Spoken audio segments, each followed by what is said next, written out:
He was a 30-year-old millionaire CEO, a single father raising his little girl in the shadow of skyscrapers. On Christmas Eve, when the city glittered with lights and families hurried home with gifts, he stumbled upon a young blonde woman digging through a dumpster. She should have been invisible to him, another forgotten face of the city, but the first words she spoke would tear open his world and change everything he thought he knew about love, loss, and what it truly means to save someone. The snow fell in, thick, quiet sheets that muffled the usual noise of the city. Christmas Eve in Manhattan was supposed to look magical in advertisements, but to Nathan Reed it only meant more chaos. Traffic jams, endless shopping, impatient investors calling his phone even as the year ended. He should have been at a holiday gala with champagne in his hand, networking with men who thought of him only as the CEO of Reed Logistics, the boy wonder who had made his first million before 30.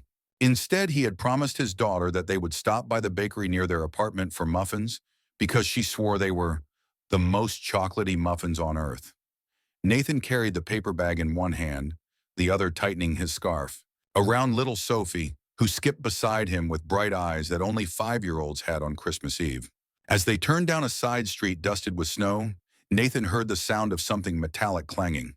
At first, he thought it was a loose gate or a snowplow rattling by, but then he saw her. A young woman bent over an open dumpster behind the bakery, her thin frame trembling in the cold. Blonde hair spilled from under a knitted hat, strands frozen stiff at the ends. Her coat was old, frayed at the sleeves, and she wore no gloves.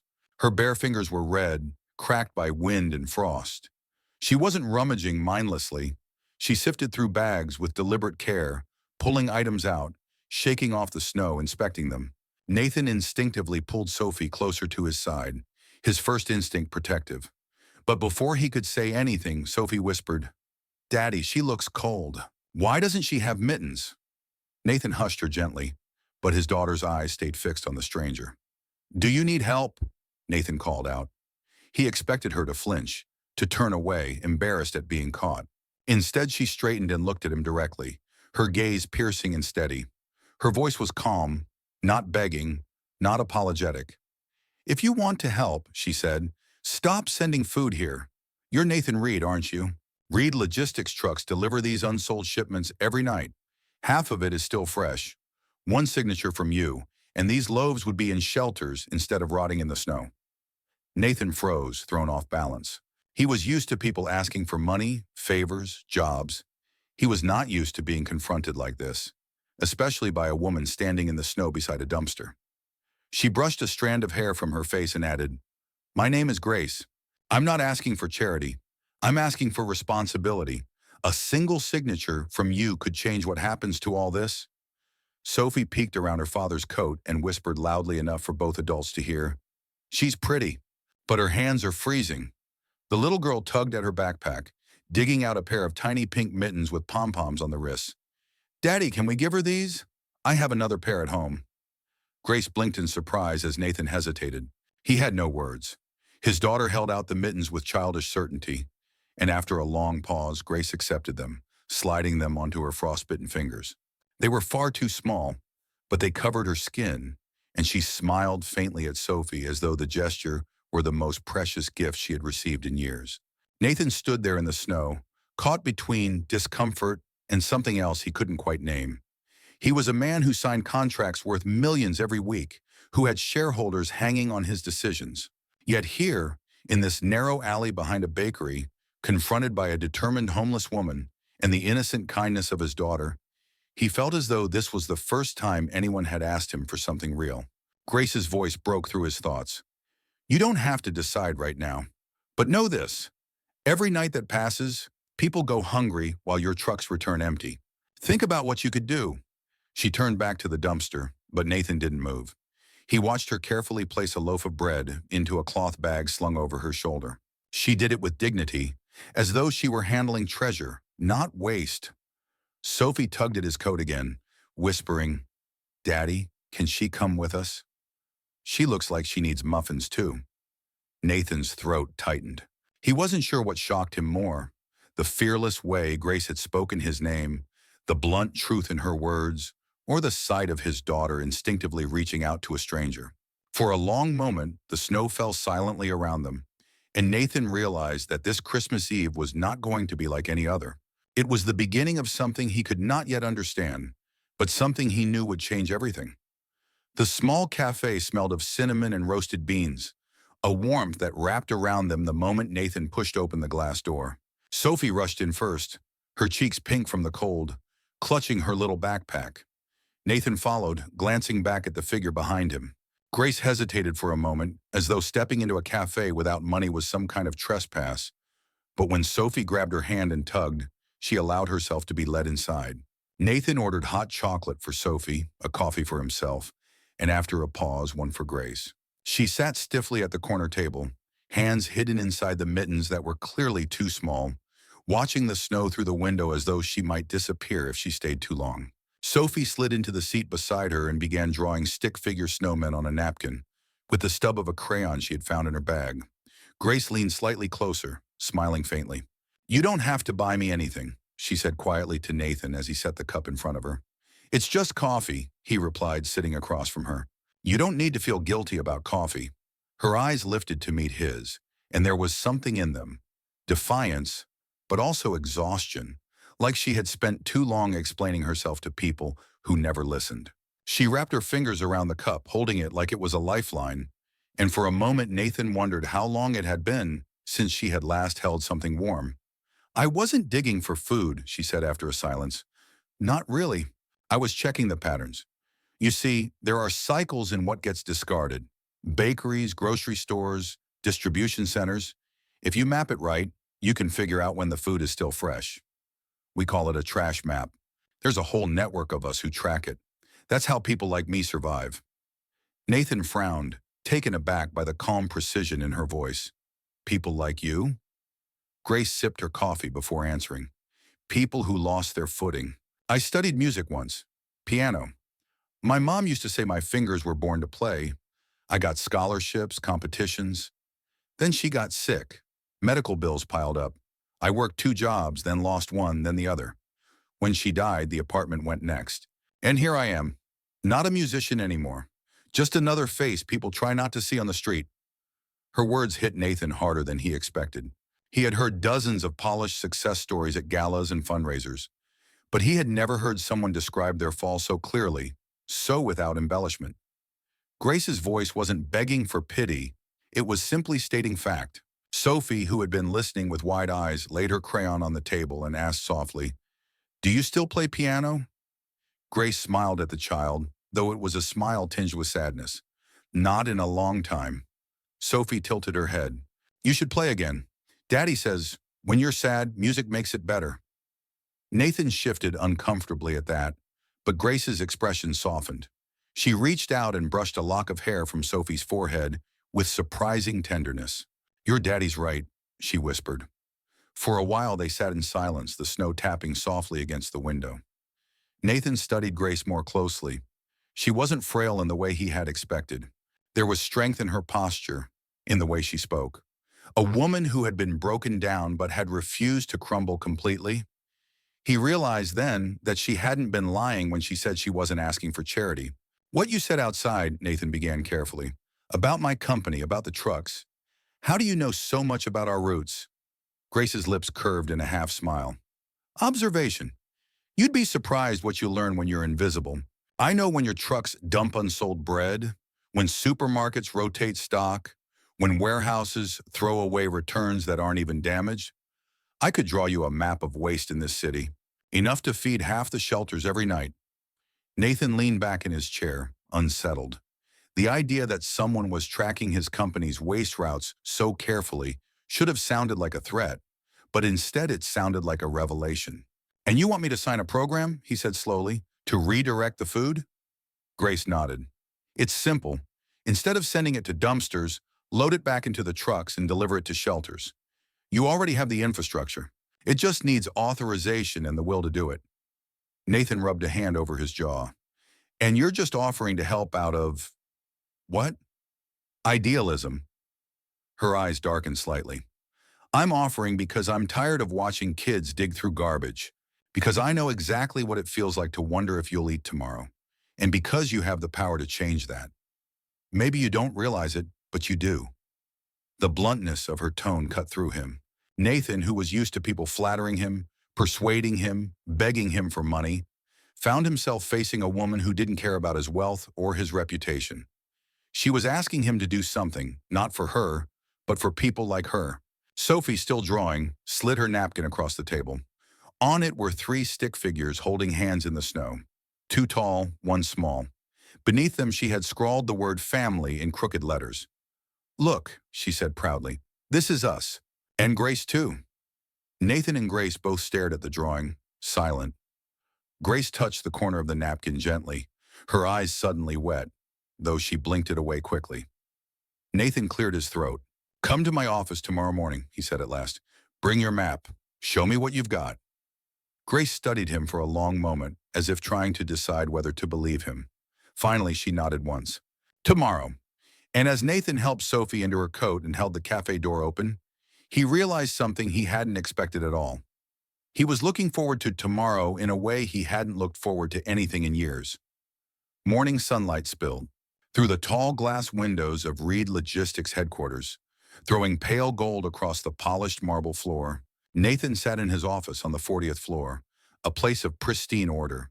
Mahogany desk, sleek computer screens, city skylines sprawling endlessly outside. Everything about the space screamed control, power, wealth. But as he waited, he felt oddly unsettled.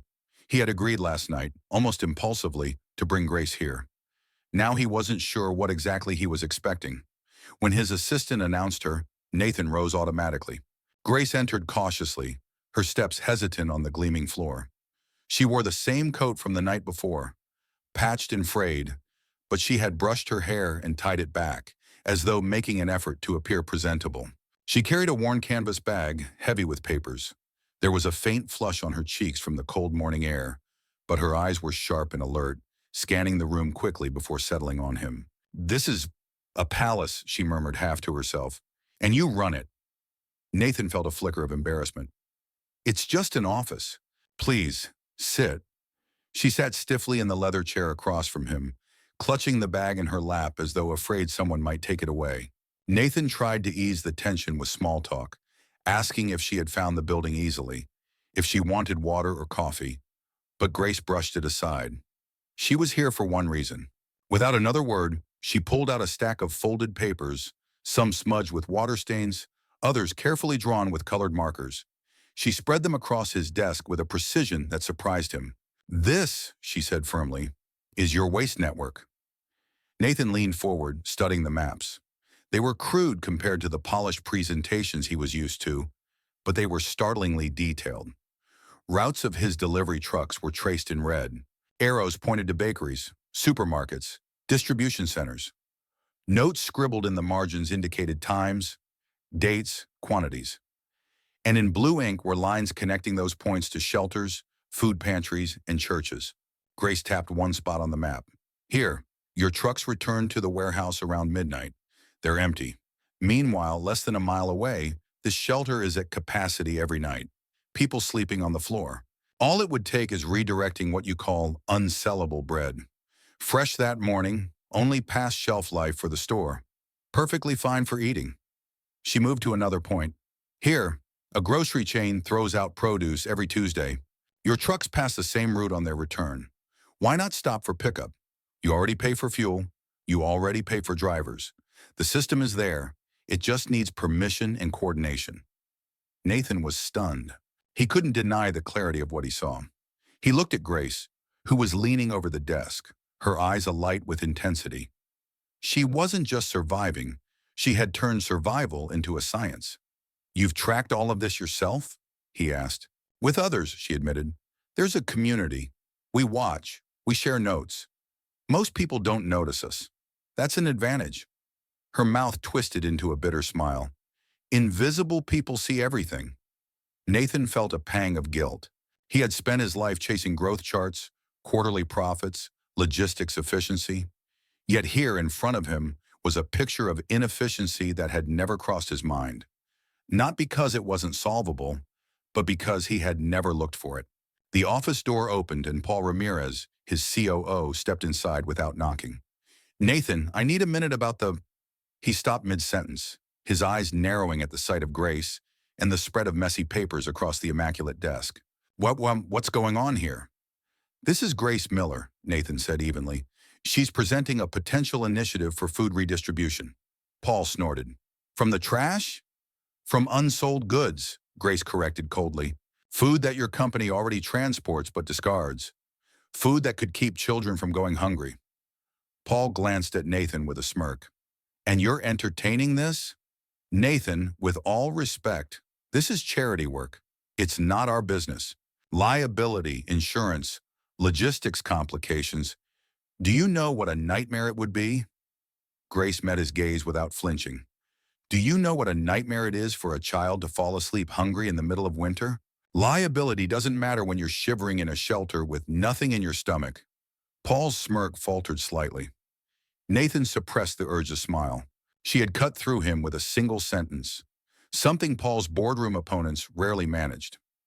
We'll run a pilot program, Nathan said suddenly, the decision solidifying even as the words left his mouth. 3 districts, night runs, 1 month. I'll take the responsibility personally. Paul looked incredulous. Nathan! It's done, Nathan said firmly. Grace sat back, the faintest expression of relief passing over her face. She hadn't begged. She hadn't pleaded. She had simply laid out the truth, and Nathan had chosen to act. For the first time in years, he felt like he wasn't just running a company. He was steering it towards something that mattered. As Grace began gathering her maps back into the bag, Nathan caught himself watching her hands again. They were rough from cold, the nails broken, but they moved with determination.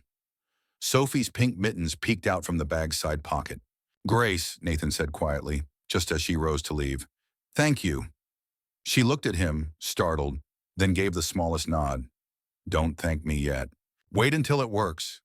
When the door closed behind her, Nathan stood alone in his office, staring at the city beyond the glass.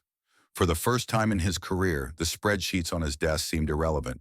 A stranger had walked into his empire, torn open a blind spot he hadn't even known existed, and left him with the unsettling sense that this Christmas Eve encounter was going to change everything. Not just for his company, but for him and for Sophie, in ways he couldn't yet name. The storm rolled in on the night the pilot program began. Snow fell in heavy sheets, turning the streets into rivers of slush and burying parked cars under white mounds.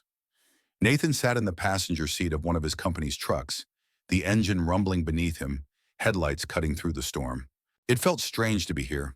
He was usually high above the city, watching numbers on screens. Tonight he was down in it, bundled in a coat, boots soaked, riding beside men who knew the streets better than any boardroom strategist ever could. Grace sat in the back of the cab, her canvas bag at her feet, her face lit by the glow of the dashboard.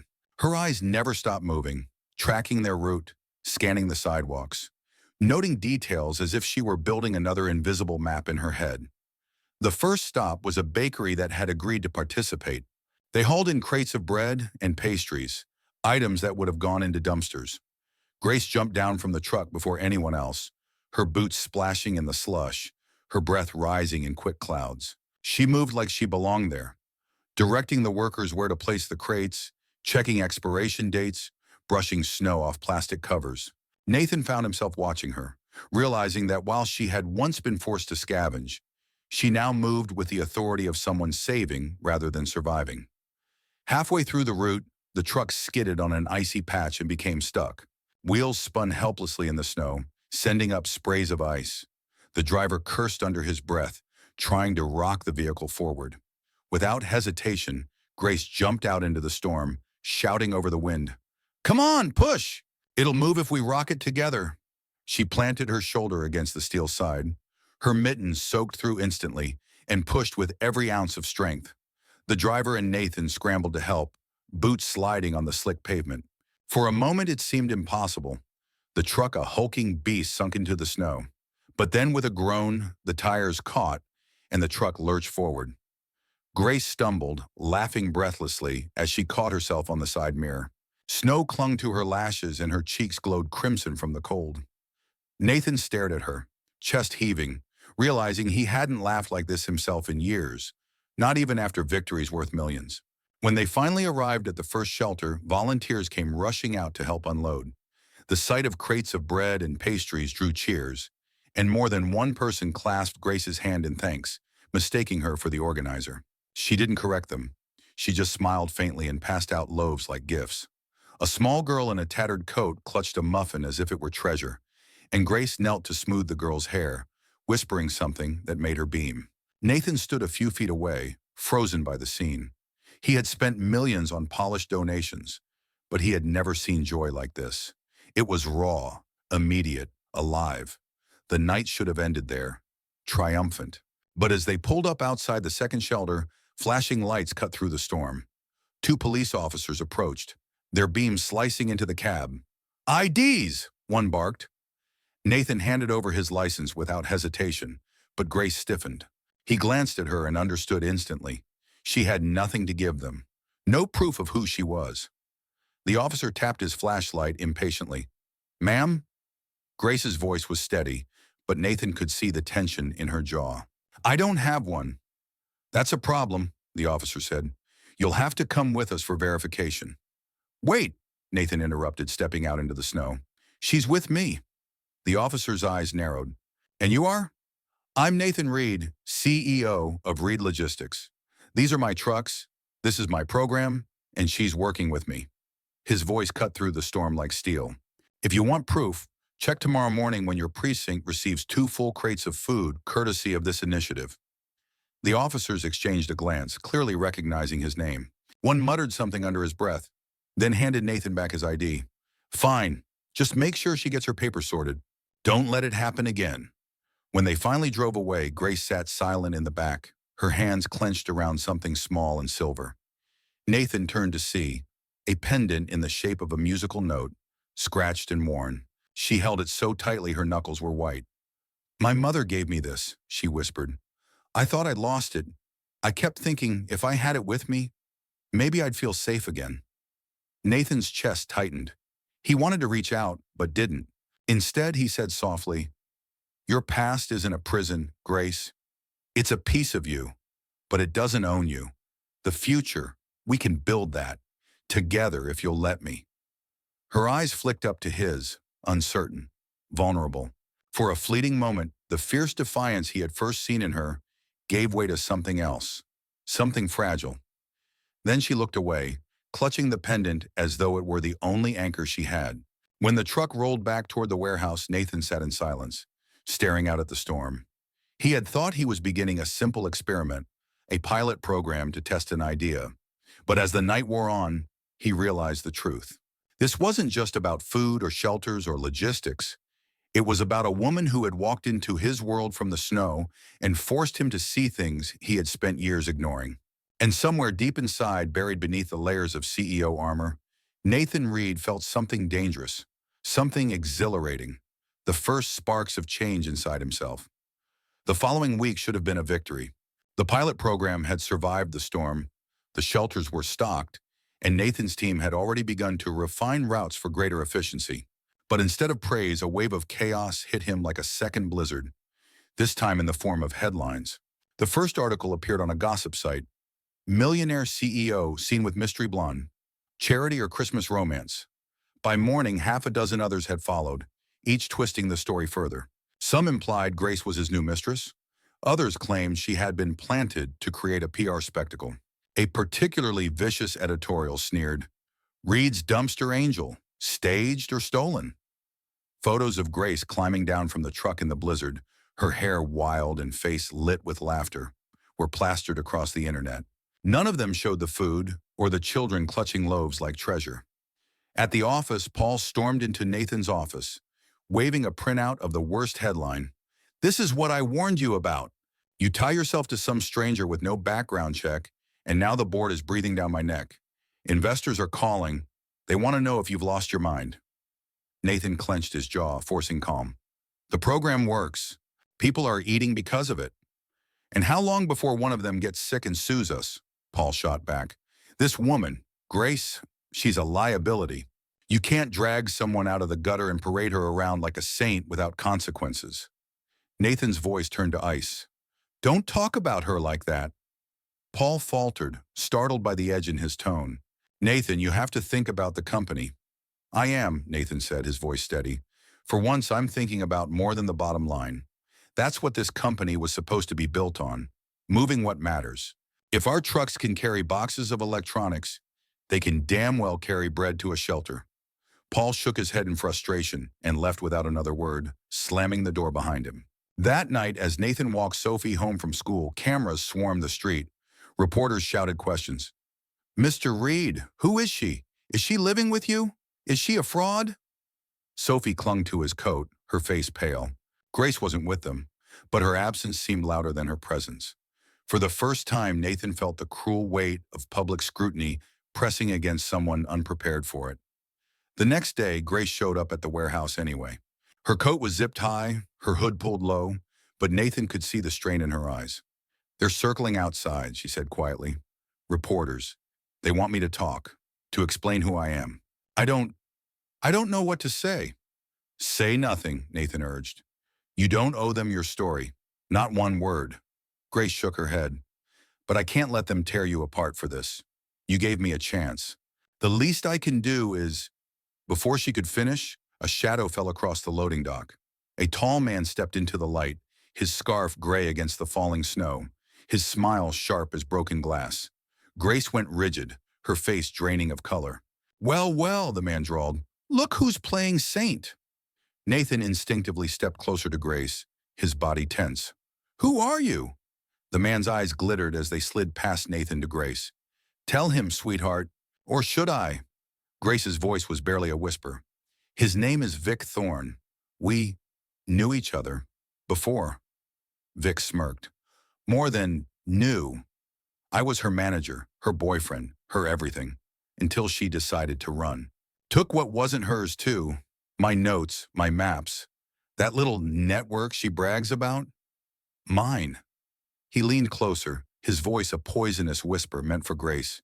Tell your shiny CEO friend you're nothing but a thief. Nathan's fist clenched at his sides. Grace, however, lifted her chin with quiet defiance. Those maps were mine. You used me, Vic. You took my money, my time, my music, and when my mother was dying, you were too busy gambling away the rent. Don't you dare stand here and call me a thief.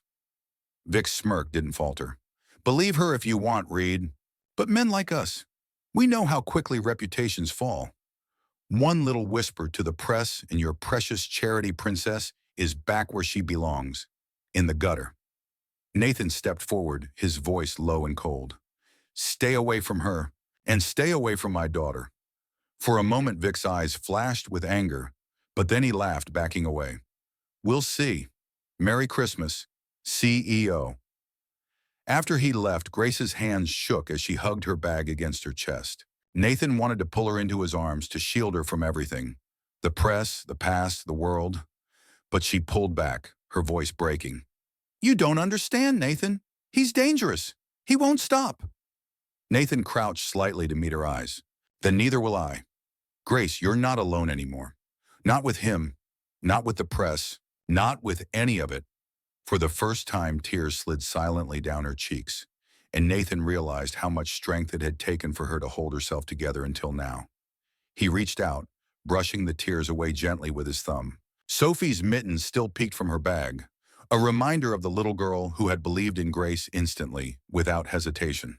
Nathan thought of his daughter, of the crowd of hungry children at the shelter, of Grace kneeling in the snow to hand out bread. He knew then, with a certainty that startled him, that whatever storms were coming, whether from the media, the board, or Vic Thorne, he wasn't going to let her face them alone. The night after Vic reappeared, the air in Nathan's penthouse felt heavier than usual, even though the Christmas lights Sophie had begged him to hang twinkled brightly across the windows. Sophie herself had long since gone to bed, curled up with her stuffed rabbit, but Nathan and Grace sat in silence in the living room. She seemed distant, staring out at the skyline, as if waiting for it to swallow her. Nathan wanted to ask 1,000 questions, wanted to promise her safety, but he knew if he pushed too hard, she would retreat behind that wall she carried with her everywhere. Finally, she spoke. Her voice was low, flat. He used to wait outside the rehearsal hall. At first, I thought it was love, someone who believed in my music. He told me I had something rare. Then he told me I was nothing without him. And I believed him for a while. She paused, her hand tightening around the silver pendant at her throat. Every time I made a mistake, he said I was wasting his time, wasting money. When my mother needed me, he said she was a burden, that I had to choose. And when I chose her, he made sure I lost everything else. He didn't just take my money. He took my belief that I was worth anything. Nathan's hands curled into fists against his knees, the rage inside him almost unbearable. He wanted to storm out, find Vic, and erase the threat once and for all. But beside him, Grace looked small and fragile, and he knew anger wasn't what she needed right now. He shifted closer, lowering his voice. He doesn't get to define you anymore. Not here. Not now. You survived him, Grace. That's stronger than anything he ever was. Her eyes flicked to his, and for a moment, the hardness in them cracked, revealing something raw and aching beneath. She didn't answer, but she didn't pull away when he reached for her hand. Later, when Nathan checked on Sophie, he found the little girl restless, whimpering in her sleep. He sat on the edge of the bed, smoothing her hair, but it was Grace who slipped into the room behind him. Without a word, she sat down and whispered softly, "It's okay, sweetheart. You're safe." Sophie stirred and then pressed herself against Grace, as if she had been waiting for her all along. Grace stayed there until Sophie's breathing evened out, her small hand tangled in Grace's hair. When they left the bedroom, Grace didn't go back to the living room. Instead, she drifted toward the corner where a piano stood, an old one Nathan had bought years ago, but hardly touched. She sat down slowly, almost reverently, as though she was afraid the keys might bite. Her fingers hovered above them for a long time, trembling slightly before she pressed one. The note rang out soft, hesitant, but true. Nathan stood in the doorway, watching as she began to play. At first it was clumsy, her hands rusty from years of silence. But then the melody found her. Silent Night. The same carol his daughter had been singing all week, but now it was something else entirely. Grace played it like a confession, the notes fragile, vulnerable, yet full of a longing so deep it pulled at him from the inside. Her eyes closed as the music carried her, tears slipping down her cheeks, though her hands didn't falter. It was as if she was pouring every shard of pain, every scar, every ounce of resilience into the keys. Nathan had been to concerts, heard world-class pianists, but nothing had ever moved him the way this broken woman, sitting at his old piano on a winter's night, did now. When the last note faded, Grace opened her eyes and gave a shaky laugh. "I thought I'd forgotten how, but it's still there." "You haven't forgotten," Nathan said softly. "You just buried it, like he buried you. But you're still here, Grace. You're more than he ever let you believe." She turned to him, her eyes shining. For a long moment, neither spoke. Nathan wanted to tell her how much she had already changed him, how Sophie looked at her like family, how he couldn't imagine sending her back into the cold. But the words stuck in his throat. Instead, he reached out, tucking a loose strand of blonde hair behind her ear. She didn't flinch. The next morning, Nathan made a decision. He called a company-wide meeting and, without consulting the board, announced that the night shift food program would become permanent. No half measures, no pilot tests. It would be a core branch of Reed Logistics. His employees blinked at him in shock, but he didn't care. For once, his company wasn't just about numbers. It was about people. When he returned home that evening, Grace was sitting at the piano again, this time teaching Sophie to plunk out a simple melody. The little girl's giggles filled the room as Grace guided her small hands across the keys. The sight hit Nathan harder than any headline, harder than any accusation. In that moment, the noise of the world fell away. All that mattered was here, his daughter's laughter, Grace's patient smile, the music returning to their lives like it had been waiting for them all along. Nathan realized then that Vic Thorne could scream to the press, investors could threaten, the world could speculate. None of it mattered compared to this fragile, growing piece of family he hadn't known he was missing until Grace sat down at his piano and reminded him what it meant to live. Spring arrived slowly, as if the city itself were reluctant to let go of. Winter's grip, slush melted into streams along the sidewalks, trees began to bud, and with the new season came a rhythm that felt startlingly different for Grace. For months she had woken each day with no plan, no destination, drifting between cold streets and shelters. Now every morning she walked into the bustling Reed Logistics Community Center, a renovated warehouse Nathan had repurposed for the night shift food initiative. There were crates stacked neatly, volunteers moving with purpose, children coloring at small tables while their parents picked up fresh bread and produce. Grace was no longer invisible. She was part of something that mattered. At first, she resisted taking any official role. She preferred to stack boxes, wipe tables, keep her head down. But the volunteers began asking her questions, noticing her knack for organization, for seeing where things belonged. She remembered every detail: who needed diapers, who couldn't eat gluten, which shelters were low on soup that week.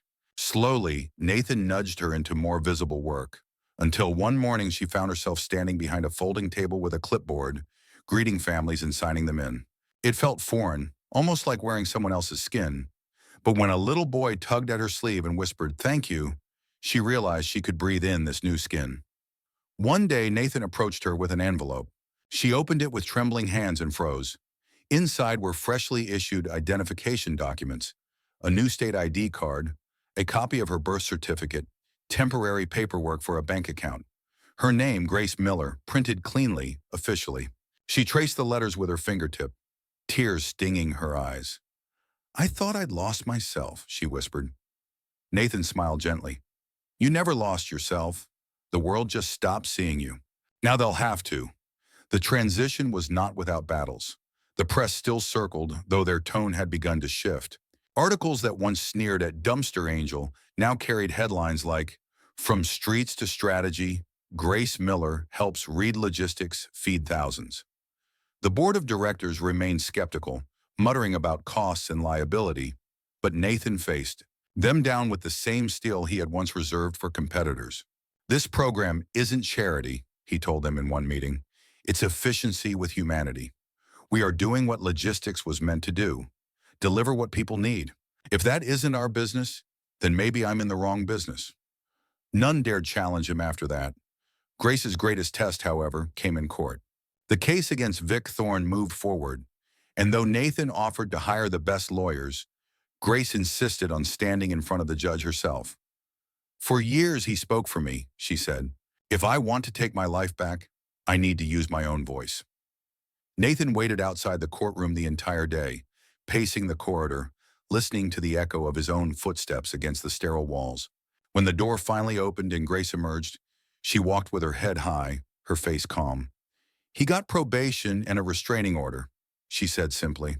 Then, with a breath that seemed to carry years of weight away from her shoulders, she added, "And I got myself back." Nathan wanted to sweep her into his arms then, but he restrained himself, settling for the quiet pride in his eyes that said, "Everything." By summer, the initiative had expanded beyond anything Nathan had imagined. Reed Logistics, in partnership with the city, launched a new app that allowed grocery stores and restaurants to mark unsold food in real time. Volunteers could claim the routes, and drivers could coordinate drop-offs with shelters. It was sleek, efficient, and shockingly effective. Grace presented it at the launch event, standing before a crowd of journalists and officials. She didn't use notes. Her voice didn't shake. She spoke about hunger and waste, about dignity and survival, about second chances. The room, packed with skeptics, fell into silence as she spoke. Cameras flashed, pens scribbled, and when she finished, there was a ripple of applause that grew into a standing ovation. Nathan stood at the back, watching her with an expression he didn't bother to hide. She wasn't the broken woman he had met in the snow anymore. She was something new, reborn, unafraid, commanding a room with nothing more than the truth of her own experience. For the first time in years, he felt hope not just for his company, but for himself. Even Sophie sensed the change. One night, as Grace tucked her into bed after a long day at the center, Sophie whispered drowsily, "You're like Mommy now. Not the same, but family." Grace's eyes filled with tears, but she pressed a kiss to the child's forehead and whispered back, "I'll always be here, sweetheart. Always." Later that night, Nathan found Grace still sitting at the piano, her fingers idly tracing the keys. He leaned against the doorframe, arms crossed, a faint smile playing on his lips. "You realize," he said softly, "you've done what I couldn't. You've made them believe." Grace shook her head. "I didn't make them believe. I just stopped hiding. The rest was already there, waiting." He moved closer, the air between them charged, unspoken words hovering on his tongue. He wanted to tell her that she had become the heart of everything, that he couldn't imagine his world without her in it. But he held back because he could see the journey she was still walking, reclaiming herself piece by piece. Instead, he simply reached down, covering her hand on the keys with his own. She didn't pull away. In that quiet moment, with the summer night humming outside and the piano waiting patiently for its next song, Nathan knew this wasn't just Grace's story of redemption. It was his too. And though neither of them said it out loud, they both understood. They were no longer walking alone. Snow returned to the city like an old secret, blanketing the streets in silence as Christmas drew near once more. The year had changed everything. Reed Logistics had grown not in profit, but in purpose. Sophie had grown taller, her laughter brighter, and Grace had transformed from a ghost of herself into someone the world could no longer ignore. And yet on Christmas Eve, Nathan felt the same quiet nervousness he had felt a year ago, when he had first seen her by the dumpster in the snow. Only this time, it wasn't fear of the unknown. It was hope. He had planned the night carefully. Sophie had insisted they walk the same route as last year, past the little bakery where it had all begun. She tugged her sled along the icy pavement, her cheeks flushed with excitement, calling for them to hurry. Grace walked beside Nathan, bundled in a cream-colored coat Sophie had picked out for her from a charity auction. Sturdy, warm, and elegant. Her blonde hair spilled loose over the collar, catching snowflakes like sparks of light. She looked at home in the world now, no longer shrinking into corners or hiding behind lowered eyes.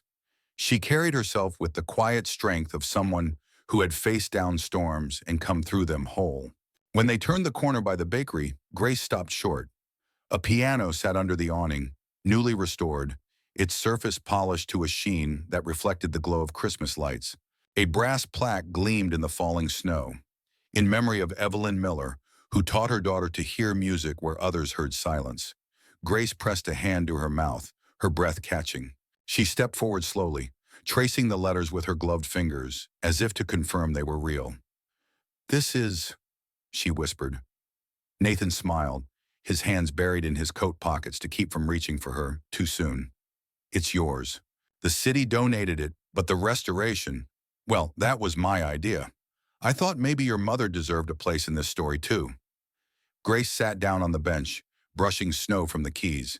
She hesitated only a moment before playing.